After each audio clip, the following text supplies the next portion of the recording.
Mafia boss humiliated at his own wedding. Waitress drags him away, and the hidden proof shocks.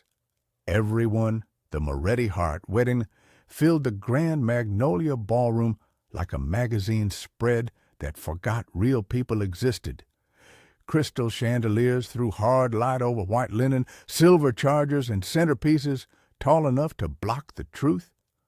On the stage, an arch of roses framed the officiant stand and a sleek wireless microphone. Behind it, a wall-sized LED screen looped the words "Forever, Forever, Forever" in gold script, while a live camera feed warmed up for relatives watching online. Sharon entered through the service corridor, pushing a cart of coffee urns past a row of black-suited security. Their earpieces glinted. One of them scanned her badge, then the new pass stamped bridal party access, and his brows lifted. "You're not supposed to be back there," he muttered, but he waved her through anyway. The staff moved fast and silent, napkins adjusted, champagne topped off, chairs straightened, because the hotel's event director stood near the doors with a tablet and a smile that never reached her eyes. Sharon's floor manager, Denise, tugged Sharon close. "No mistakes tonight," Denise whispered. "These are special clients." Her grip lingered on Sharon's wrist like a warning. At the front row, the bride's mother dabbed her eyes, pearls shining. Groomsmen in charcoal suits laughed too loudly. Bridesmaids practiced their procession steps, fixing each other's hair, pretending not to notice the extra guards posted by the stage. The air smelled like lilies and expensive cologne and fear. Sharon's apron pocket held the sealed envelope, now damp from her sweat. Every time the microphone on the stand picked up a laugh, it sounded like a gavel.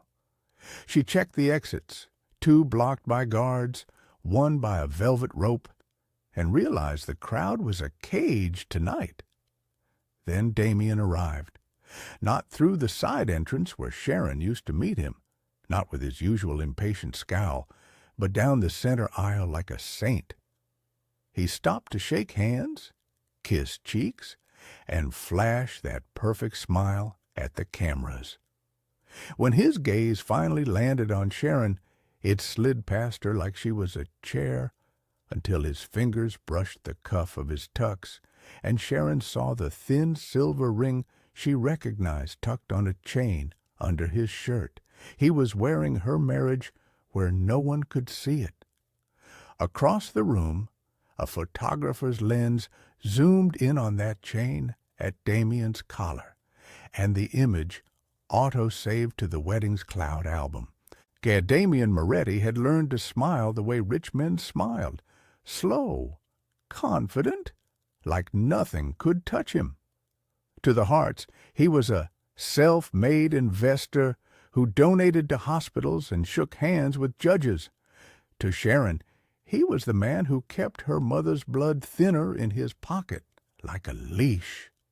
He moved through the ballroom greeting guests, collecting favors the way other men collected business cards. A banker laughed too loudly at Damien's jokes. A city councilman clapped him on the back. Each laugh was a brick in the clean new life he was buying tonight. A respected family name, a public bride, and a company merger that would turn dirty cash into wedding gifts. Damien's phone buzzed. He didn't check it in front of anyone. He angled away, thumb typing under the tablecloth. "Watch yourself." Then he slid the phone back into his jacket like a gun going into a holster. Across the room, Sharon stiffened by the coffee station. He watched her freeze, and satisfaction warmed his chest. When he'd married Sharon at the courthouse, he'd called it paperwork.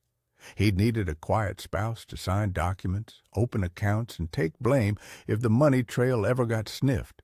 Sharon had been perfect, tired, honest, desperate.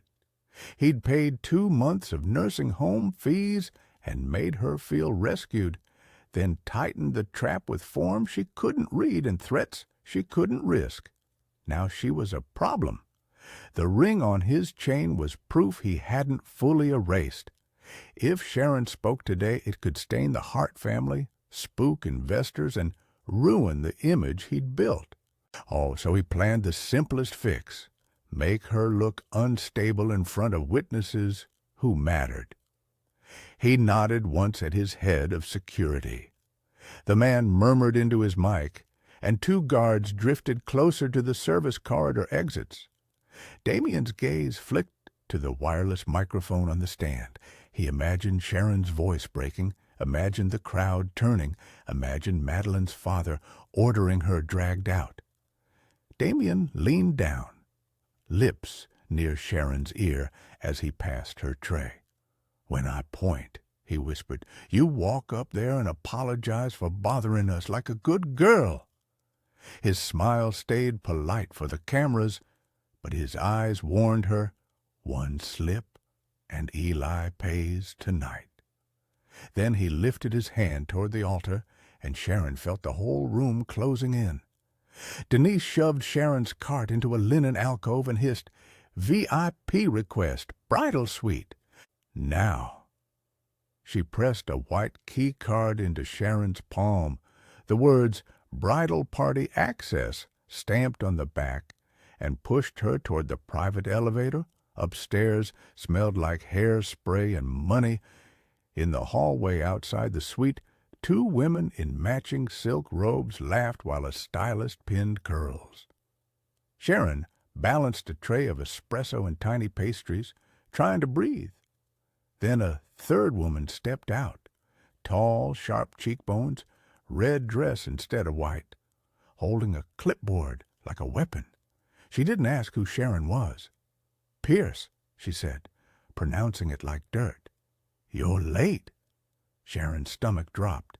"I'm staff. I was told—" "I know exactly what you were told." The woman's smile stayed thin. "Bianca Rizzo, Event Security Liaison." She flashed a laminated badge that looked too official to question. Her eyes flicked to Sharon's gloved hand, on to the silver ring under the latex. "Still wearing that? Cute!" Sharon's mouth went dry. Bianca leaned closer, voice low enough that the bridesmaids couldn't hear over the hairdryer. "Damien promised me a corner office after tonight. He promised Madeline a spotless husband. And he promised you nothing." She tapped the clipboard. "So here's what's going to happen. You will walk up the aisle when he points. You will say you made a mistake. Then you will disappear." Sharon tried to step back, but the hallway was blocked by a guard pretending to check his phone. Inside the suite, Madeline's mother spotted Sharon and frowned, like a stain had entered the room. "Why is the waitress here?" she snapped. Bianca answered sweetly, "A small issue with the gift table. Something went missing." Her fingers slid into Sharon's apron pocket, quick as a pickpocket, and came out empty. But Sharon felt the jolt of pure terror anyway. Bianca's phone lit up. She typed one message and showed Sharon the screen. "Police stand by. Theft claim ready." Bianca's thumb swiped to a photo by accident, a mirror selfie of her on Damien's arm, taken in the same tux he wore downstairs. Sharon recognized the cufflinks. Bianca chuckled, then dropped a glittering diamond earring onto Sharon's tray like bait right beside the espresso cup. Sharon's ears rang. If they accused her, she'd lose her job, her bond agreement, her son. Bianca turned toward the ballroom cameras and whispered, "When you touch that mic, we ruin you." Sharon carried the espresso tray back downstairs, heart pounding, Bianca's diamond earring still sitting on the saucer like a tiny accusation. She set the tray on the service station and tried to slide the earring into a napkin to return it to Lost and Found, but a hand snapped over her wrist. "Don't," Denise whispered. "They're looking for something. Just stand still." A sharp voice cut through the music. "Excuse me, my daughter's diamond earring is missing." Madeline's mother stood near the gift table, one hand on her pearls, the other pointing straight at Sharon. Guests turned. Cameras swiveled. The live feed on the LED wall switched from soft-focus roses to Sharon's stunned face. Bianca stepped forward, all sweetness. "We hate to disrupt the ceremony," she said, "but hotel policy requires we question staff first." 2 guards closed in. Sharon tried to speak, but the aisle was packed, and Damien's men watched from the front row like statues. A bridesmaid whispered, loud enough to sting, "Of course it's the waitress." The guards patted Sharon's apron, then her pockets. One pulled out her phone. Another shook the small tip pouch at her waist like it was evidence. Sharon's cheeks burned so hot she thought she'd faint. Eli's inhaler flashed in her mind, her mother's pill schedule, all the things that would collapse if she got fired. Or worse. Damien turned half around, smiling at the guests as if this were an amusing delay. Into the microphone he said, "Please, everyone, be patient. Sometimes people forget their place." He didn't look at her when he said it, but every syllable was aimed at her alone tonight. It landed like a slap. Laughter scattered, uneasy but real. Sharon forced her hands to stay open. "I didn't take anything," she said, voice shaking. "I can help you look." Bianca's eyes gleamed. "Then empty your gloves." Sharon peeled off the latex. The silver ring on her finger caught the chandelier light. Damien's smile twitched just once. Before Sharon could hide her hand, Bianca leaned in and murmured, "After you apologize at the mic, he'll sign the merger papers. You'll be the thief, and he'll be a groom." Sharon froze because Damien replied under his breath, "And delete the hallway footage. I want her gone tonight." From the DJ booth, a tech had heard every word through the live mic channel, and his recording light was still on. Sharon stood by the service station, hands bare, as the guards held her phone like it was contraband. The diamond earring glittered on the tray between sugar packets, a tiny trap. Denise wouldn't meet her eyes. "Say you're sorry," she mouthed. "Give it back. End it."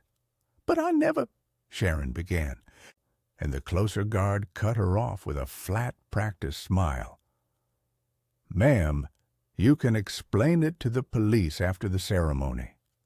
He nodded toward a uniformed officer posted near the doors, already watching her. On the stage, the officiant cleared his throat and tried to restart the mood. Damien lifted a calming hand, playing the generous groom. Sharon could hear Bianca's heels clicking behind her like a countdown. She looked up at the floral arch and saw the ceiling camera, little red dot, steady, unblinking, aimed directly at the aisle where she'd been searched. Her mind raced through the proof she still had, the marriage license photo, the voicemail, the county seal. If she could just press play once, the room would have to hear his threat. But her phone was in the guard's fist, and every guest was staring, waiting for her to crumble. Across the ballroom, the DJ booth sat half-hidden behind a velvet drape. A gray-haired AV tech named Ron Keller leaned over his laptop, eyes narrowed, listening to the open mic channel that Damien and Bianca forgot to mute. Ron's screen showed the live feed audio tracks, each one labeled and time-stamped. He'd heard the words, "Delete the hallway footage," clear as day. Ron didn't look like a hero. He looked like a man who'd paid alimony for 20 years and hated bullies. Without a sound, he clicked record, then export, saving the raw audio to a USB drive clip to his keyring. He emailed the file to a private address, too, because he'd learned the hard way that devices disappear at rich weddings. Then Ron's eyes lifted to the security monitor beside his mixer. It replayed Sharon being searched, hands empty. While Bianca's hand slid near the tray, Ron's jaw tightened. Down on the floor, Sharon caught the faintest flicker from the booth. Ron lifting 2 fingers, a tiny signal. Hope stabbed through her panic, fast and dangerous. She forced her face still again. Ron slipped the USB into his pocket and texted one number. Officer Reyes, don't let them erase anything. I have the recording. The ceremony music swelled again, but Sharon couldn't hear it over the pounding in her ears. A guard returned her phone only long enough to unlock it, then snatched it back and said, "You'll get this after we finish paperwork." Bianca slid a printed statement onto the service table, already filled in. I, Sharon Pierce, admit I took the earring by mistake. Below it waited a signature line and the hotel logo. Denise pleaded, "Sign it and go home. Tom, please." Her eyes were wet, not from kindness, but from fear of losing her job. Sharon looked toward the doors. One was blocked by the uniformed officer, another had a velvet rope, and 2 of Damien's men standing like pillars. The service corridor was sealed with a staff-only sign and a lock she couldn't open. The crowd boxed her in with their stares, and the LED wall kept flashing the live feed, magnifying every tremor in her hands. Bianca leaned close, perfume sharp. "If you don't sign, we call it theft," she murmured. "Your bond gets revoked. Your kid watches you get cuffed." Then she tilted her phone so Sharon could see a draft email addressed to the nursing home. "Cancel. Payment authorization. Effective immediately." Sharon's throat tightened, her mother's blood thinner, Eli's inhaler. Yeah, everything she'd been juggling on tips and prayers. Across the room, Damien lifted his glass like a gracious groom, then pointed, 2 small taps toward the altar. The officiant paused, confused, and Damien's smile widened as he spoke into the microphone. "Before we continue, our staff has something to clear up." A guard took Sharon's elbow, steering her forward. She tried to pull back, but the officer by the door shifted his weight, hand near his cuffs, ready. Guests parted like water, making a path that felt like a walk to the gallows. Sharon clutched the ring on her finger under her glove and forced herself upright. If she apologized, she'd live another day. If she didn't, she'd lose everything in 1 minute. She searched for help and caught Ron in the DJ booth, head down, thumbs moving fast. Near the doors, Officer Reyes glanced at his phone, then at the ceiling camera, as if measuring what could be erased and what could not in time. Damien reached into his inner pocket and unfolded a second document for the cameras, waiting for Sharon to step beside him. Damien waited until Sharon reached the first step of the stage. He raised the second document to the cameras like a trophy. "Ladies and gentlemen," he said into the microphone, voice smooth, "we have a small disturbance. This employee has been caught stealing from the bride." He nodded to Madeline's mother, who clutched her pearls and cried, "My earring!" Bianca placed the diamond on a napkin as if she'd just found it, then pointed at Sharon's bare hands. "Right in her station," she announced. A ripple of disgust moved through the tables. Someone hissed, "Shame!" Another muttered, "Lock her up." The LED wall zoomed in on Sharon's face, turning her blush into a public stain. Denise whispered, "Just apologize." But Sharon could barely breathe. Damien turned the document so the front row could see the bold header, "Confession and Termination." "She'll sign this, return the item, and we'll move on," he said, then leaned closer, low enough for only her to hear. "Think of your mother's meds." Sharon's eyes flicked to the chain at his collar. Under the tux, her silver ring hung against his skin, hidden from the crowd, proof he'd kept like a secret weapon. The thought of Eli waiting at home, trusting her, snapped something open in her chest. "No," she said, and her voice carried farther than she expected. Damien's smile faltered. "Excuse me?" Sharon stepped up, grabbed his sleeve in full view of both families, and pulled. Hard. The officiant stumbled back. Madeline gasped, veil shaking. Two guards lunged, but Sharon kept dragging Damien off the platform, past the roses, past the microphone stand, past the place where vows were supposed to mean something. "He's not your groom," Sharon said, shaking, loud enough for the live stream. "He's already married." Damien froze mid-step, stunned, eyes flashing, with a fear he couldn't hide. Sharon lifted her left hand, the thin silver band catching chandelier light, and then she yanked the chain from his collar just enough for the matching ring to swing free. The ballroom went silent until a chair scraped. At the head table, Madeline's father stared at Damien's collar, then at Sharon's ring, as if the math finally worked. Damien's men shifted, hands rising, but Officer Reyes stepped into the aisle and lifted his palm. Ron raised a USB, eyes steady. Judge Malcolm Hargrove stood up and thundered, "Stop this ceremony, security! Preserve every camera feed right now!" The word "stop" hung in the ballroom like smoke. Forks paused mid-air. Phones kept recording.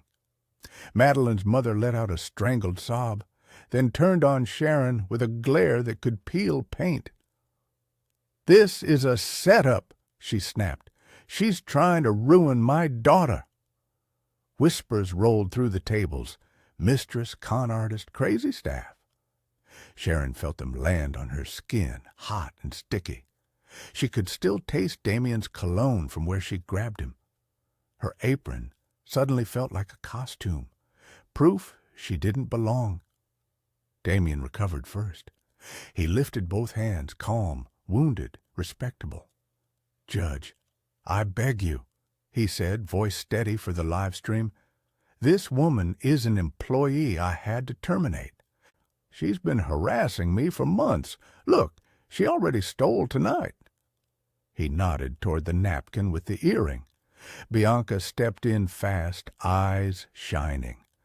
"We found it at her station," she told the crowd, "and she forced herself up here." Madeline stared at Sharon as if Sharon were filth on her wedding dress. "Is it true?" she whispered, not to Sharon, but to Damien. Damien didn't answer her. He looked at Sharon instead, and the small twist of his mouth said, "You see? No one will stand with you." Officer Reyes moved to the stage steps, keeping Damien's men back with one firm hand. Ron pushed through the side aisle, USB clenched, but guests leaned away from Sharon as he passed, as if truth were contagious. Sharon tried to speak into the microphone, but a guard blocked it with his shoulder. "Not without permission," he warned. Her throat tightened. She had proof on her phone, in her pocket, in the ring on her hand, yet the room still treated her like the criminal. Judge Hargrove's voice cut through again, cold and legal. "Everyone will remain seated. No one deletes anything. Mr. Moretti, step aside." The name alone made some guests sit straighter. Damien's jaw flexed. He leaned toward Sharon, smile fixed for cameras, and murmured, "After tonight, you'll be nothing. Your son will watch." Sharon's stomach dropped as she patted her apron pocket, empty. Her phone, her marriage license photo, the voicemail, gone. Denise mouthed, "I'm sorry," and stepped back as if Sharon were radioactive, while Damien's guests applauded his composure and called her a liar again, loudly. Behind Bianca's back, Damien's head of security slid Sharon's phone into his jacket and walked toward the service exit. Sharon stumbled through the service corridor as if the ballroom had physically spat her out. The music restarted behind her, soft, polite, pretending nothing had happened, while laughter returned in patches, like people were relieved to hate someone together. A guard shoved open a door marked "Staff Only" and pointed, "Sit, stay there." It was a narrow break room with a humming soda machine, a row of metal lockers, and a sink that smelled like bleach and old coffee. Sharon's apron was smeared with champagne. Her hand shook so badly she couldn't untie the knot at her waist. The shame hid in waves, not just Damien's words, just the help, but the way strangers looked at her like she crawled out of a gutter to ruin a wedding. She pressed her palms to her face and tried to breathe. Her chest wouldn't open. Tears came hot and silent, because even crying felt like something the crowd would judge her for. She forced herself to stand at the sink and scrub her hands as if she could wash off being poor. The thin silver ring caught the fluorescent light.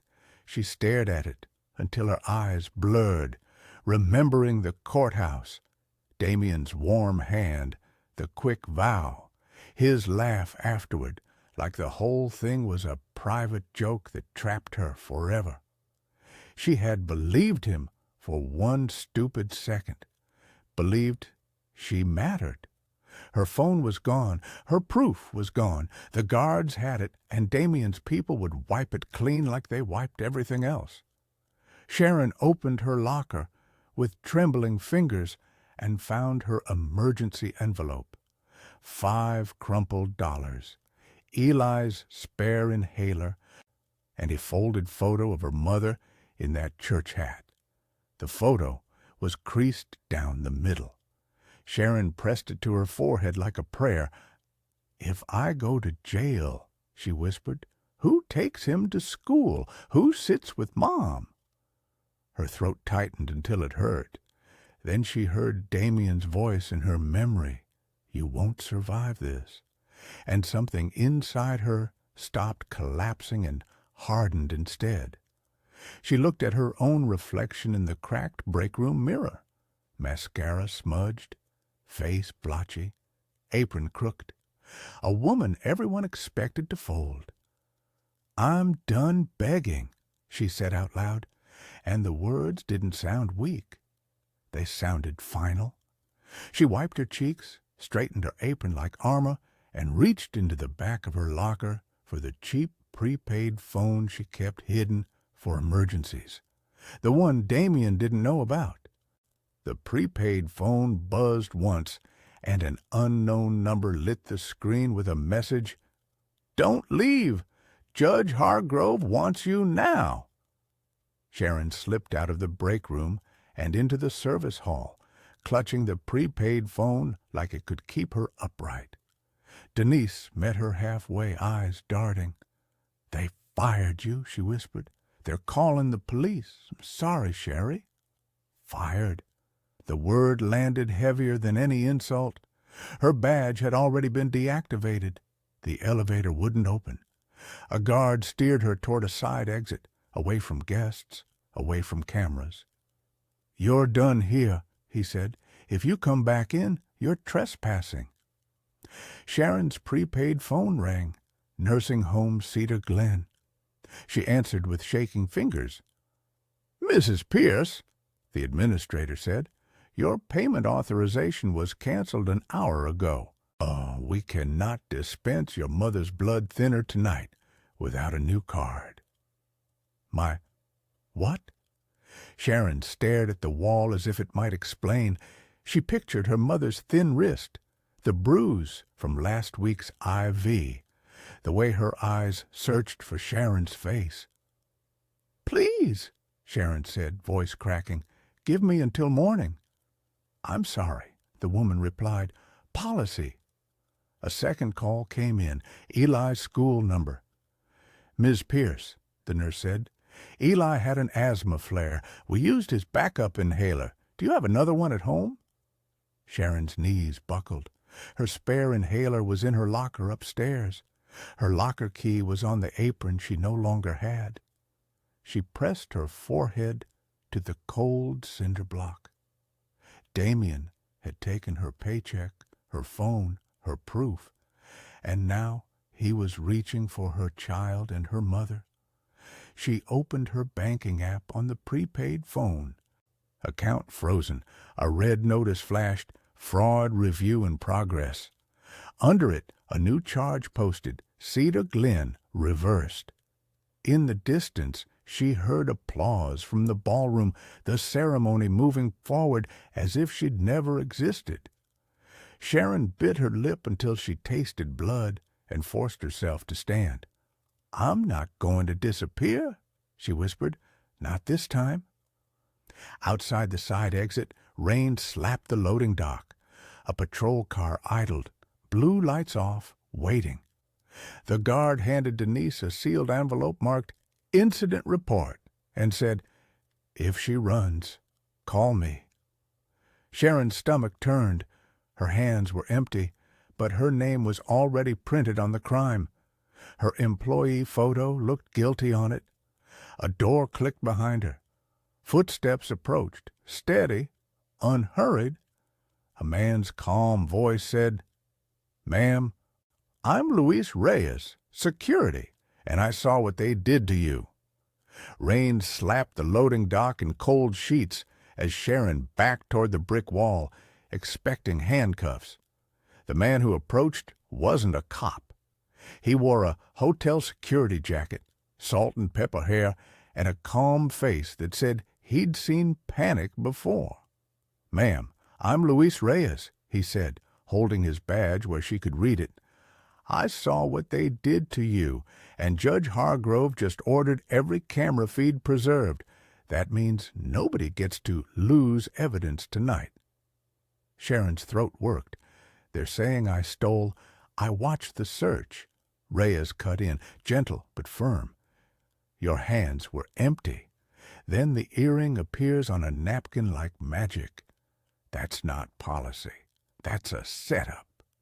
A gust of wind blew rain onto her apron. Sharon hugged herself. "My mom's blood thinner just got cut off," she whispered. "My son!" Her voice broke. Reyes pulled out his phone, already dialing. "Give me the nursing home number." He listened, spoke in a low, professional tone, and then handed Sharon the phone. "They'll hold the refill until morning. I told them this is tied to an active report. It buys you hours." Sharon stared at him, stunned. "Why are you helping me?" "My mother cleaned rooms in a place like this for 30 years, he said, "and because I don't like bullies hiding behind tuxedos." From the service door, Damien's head of security appeared, moving fast.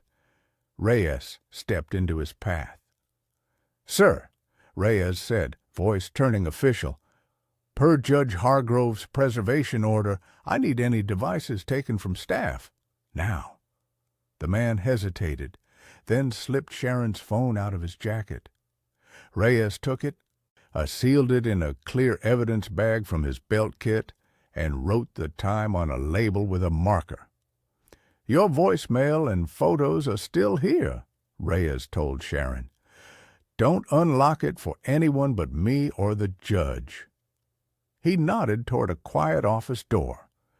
"Judge Hargrove is waiting upstairs with Mr. Keller from AV.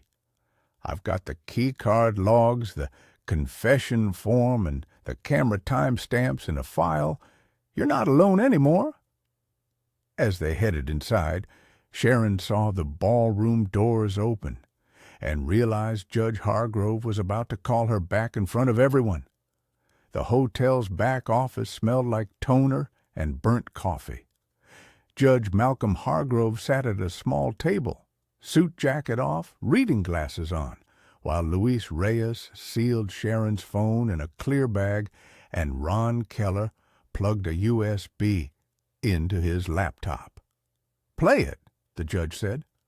Ron hit a key. Damien's voice filled the room, crisp through the open mic channel. "Delete the hallway footage.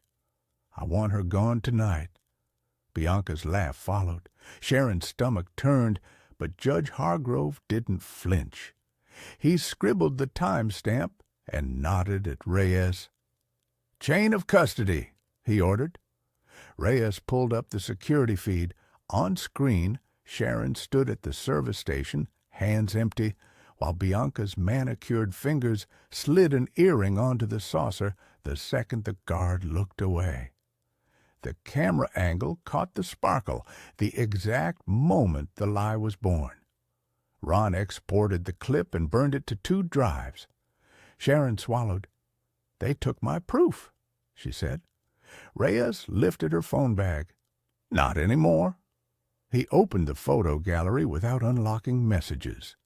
Careful. There it was. The county-sealed marriage license, Damien's signature, and Sharon's dated 8 months ago. Beneath it, the voicemail preview from 7:12 a.m. Ron played it on speaker. Damien's threat came out cold. "Embarrassed me, and your mother won't get her meds." The judge's eyes hardened. "That's coercion," he said, "and if he's married, tonight's ceremony is void." He pointed to the LED feed monitor on the wall. "Do we have anything tying him to her ring?" Ron clicked into the wedding cloud album, still uploading. A zoomed photo appeared.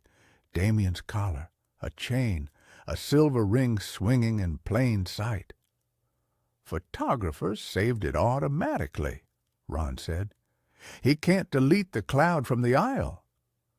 Sharon's hand stopped shaking for the first time all night. Hope was terrifying, like stepping onto thin ice. Judge Hargrove stood. "We take this to the ballroom," he said.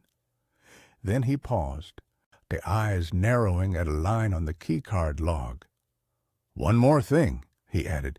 "That bridal party access pass was issued from Damien's account, and I know who can confirm it under oath." He tapped his phone and said, "Bring in the hotel IT director now." The hotel IT director arrived with a master keycard lanyard and the kind of tired eyes that came from fixing other people's disasters. Her name was Ellen Park, and she didn't look at Damien like a fan. She looked at him like a ticket number. Judge Hargrove slid the keycard log across the table. "Confirm it," he ordered. Ellen adjusted her glasses and opened her laptop. "This pass," she said, tapping the line that showed bridal party access, "was issued at 10:41 a.m. from the hotel's admin portal. The login used was Damien Moretti's VIP event account, not staff, not management." She clicked again.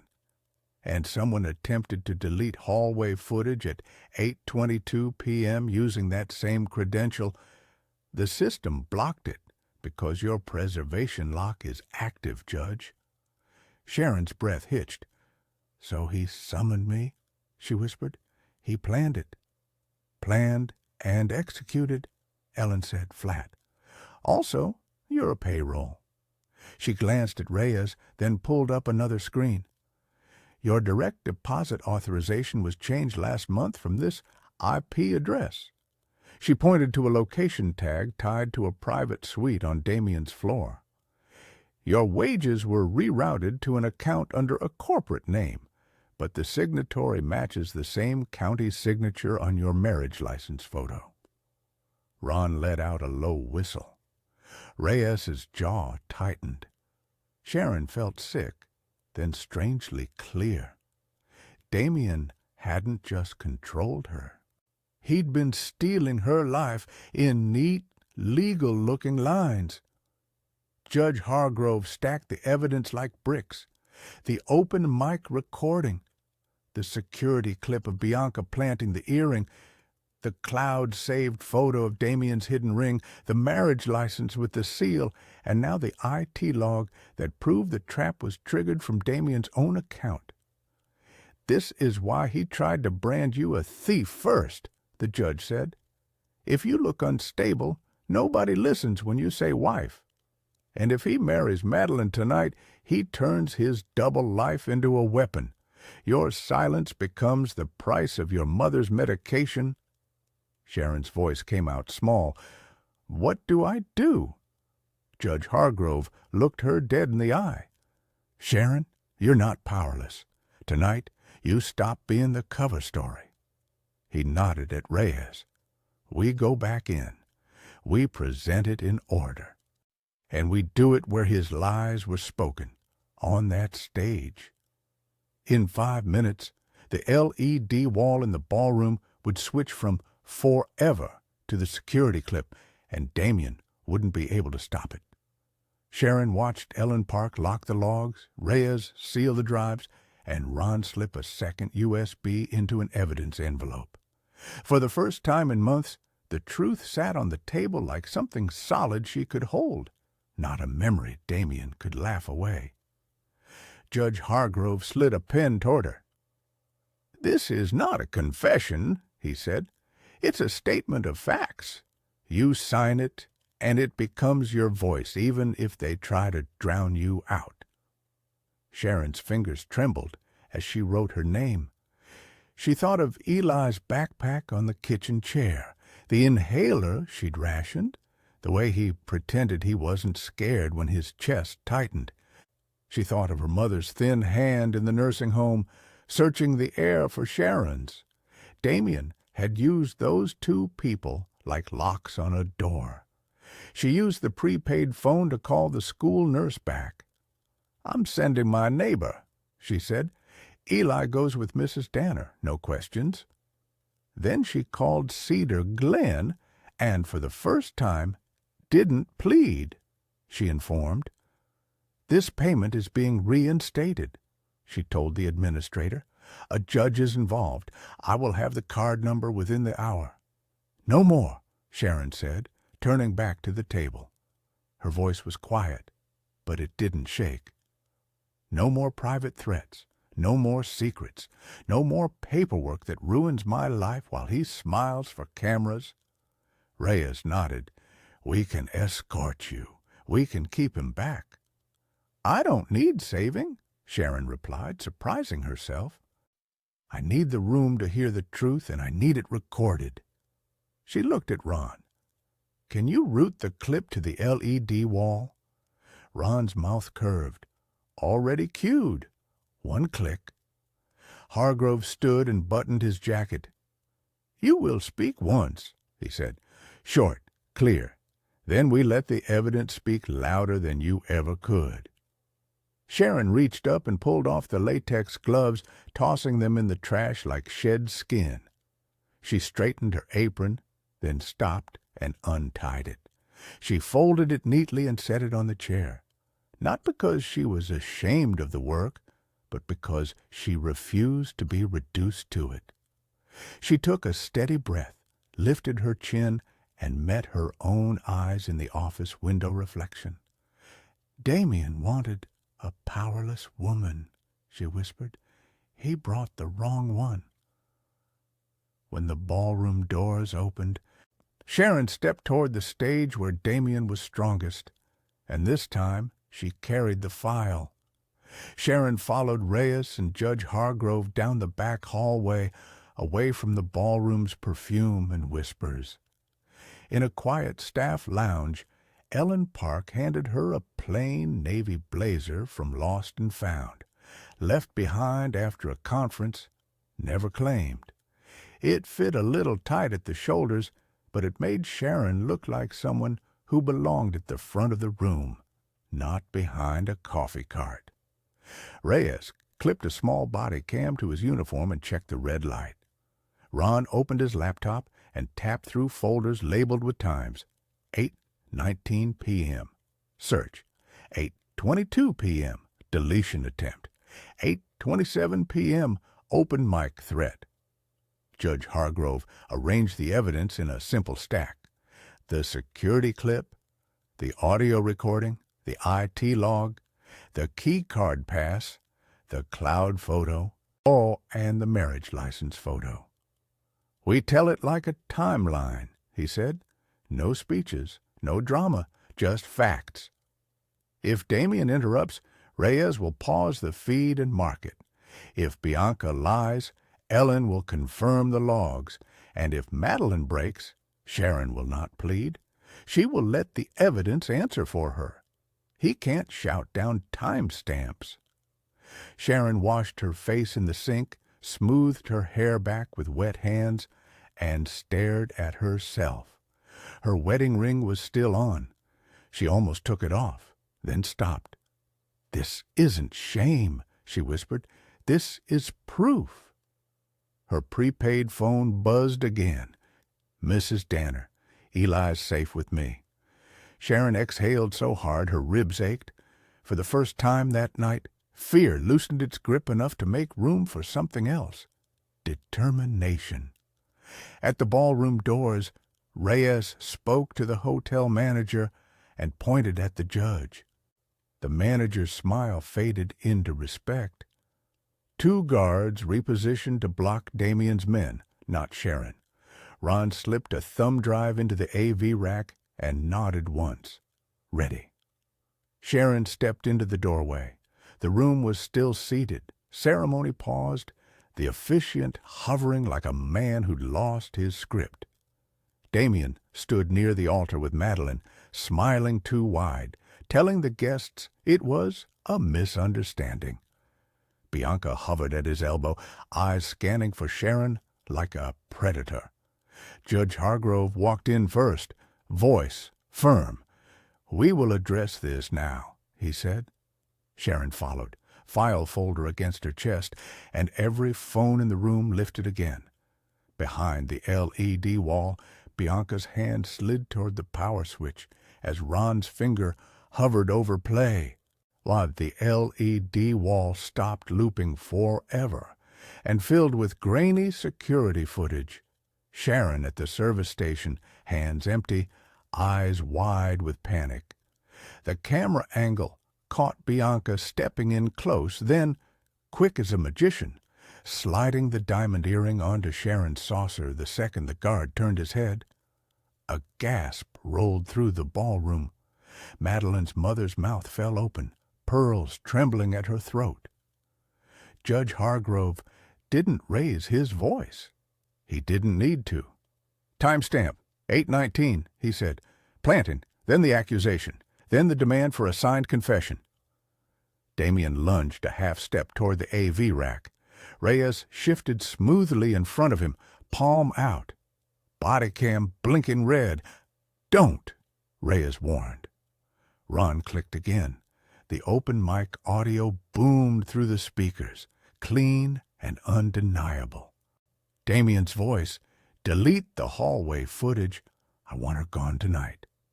Bianca's laugh followed, then her silky threat about police and theft. This time the laughter in the room died for good. Damien tried to smile.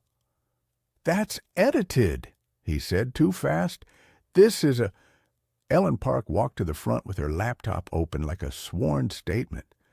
"It's not edited," she said. "The recording is raw, and the deletion attempt came from Mr. Moretti's VIP account at 8:22. The system log and IP match his suite." Hargrove held up Sharon's phone inside the evidence bag, then turned the screen toward the front rows. "Marriage license," he said. "County seal, dated 8 months ago. Mr. Moretti is already legally married." A murmur rose, then a chair scraped hard. Madeline's father stood, face gray with fury. "Damien," he said, voice shaking, "you used my family as a laundering mask." He turned to the guests. "This merger is dead. Our council is calling the DA tonight." Madeline stepped back from Damien as if the tux had caught fire. She pulled off her engagement ring and set it on the altar table with a quiet clink that sounded louder than the music ever had. Damien's composure cracked. His eyes snapped to Sharon pure hate. "You think you won?" he hissed, and his thumb moved fast on his phone, sending one message without looking. Sharon's prepaid phone buzzed in her pocket, and Mrs. Danner's text flashed. "Sharon, 2 men just came to my door asking for Eli." Sharon didn't scream. She lifted her prepaid phone, showed the text to Officer Reyes, and said, "That's my son. Stop him." Reyes was already moving. He radioed dispatch, then called the patrol unit on the loading dock. "Possible witness intimidation and child threat connected to the wedding incident," he said, clear and calm. "Send officers to Mrs. Danner's address now. Secure doorbell footage." In the ballroom, Damien's face stayed smooth for half a second, then tightened when he realized Sharon wasn't alone anymore. He tried to laugh. "This is ridiculous," he said, reaching for Madeline's hand like a shield. Madeline pulled away. "Don't touch me," she said, loud enough for the front rows to hear. Her voice wasn't shaking now. "You lied to my whole family." Judge Hargrove turned to the guests and spoke like a verdict. "The evidence has been preserved. Mr. Moretti's attempted deletion, the planted earring, the coercion voicemail, and the existing legal marriage will be referred to the district attorney." He looked at Damien. "Sit down." Damien didn't sit. He took one step toward Sharon, too fast, too angry, and Reyes blocked him again, body cam blinking. "You're done," Reyes said. A minute later, 2 uniformed officers entered and spoke quietly with Reyes.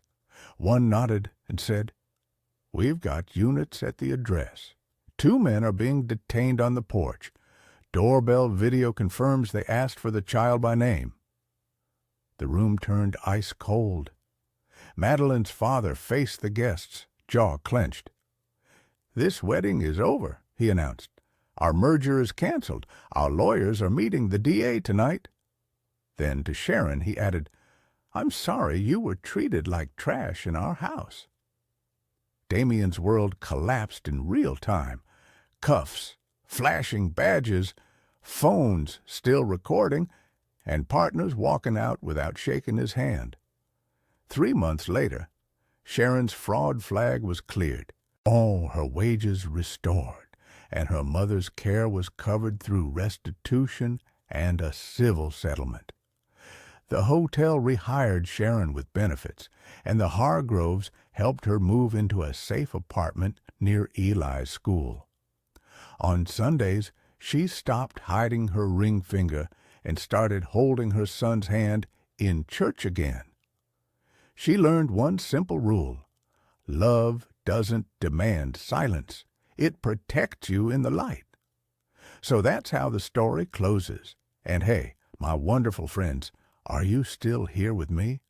If you really stayed to the end, something in Sharon's fight probably touched your heart in a quiet, personal way. And here's the life lesson I hope you take with you.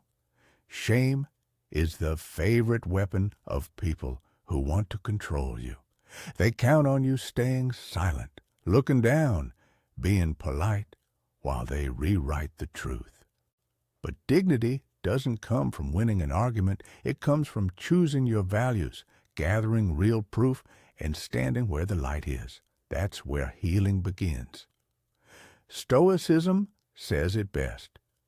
You have power over your mind, not outside events. When Sharon stopped begging and started acting, protecting her child, asking for help, preserving evidence, everything changed. Another simple reminder, it's not the storm that breaks us, it's the story we tell ourselves while we're in it. So, set boundaries, keep records, trust credible allies, and never let fear rent space in your home. If this message spoke to you, please share it with someone who needs strength today, and subscribe to the channel, because you're not alone, and your next chapter can be brighter.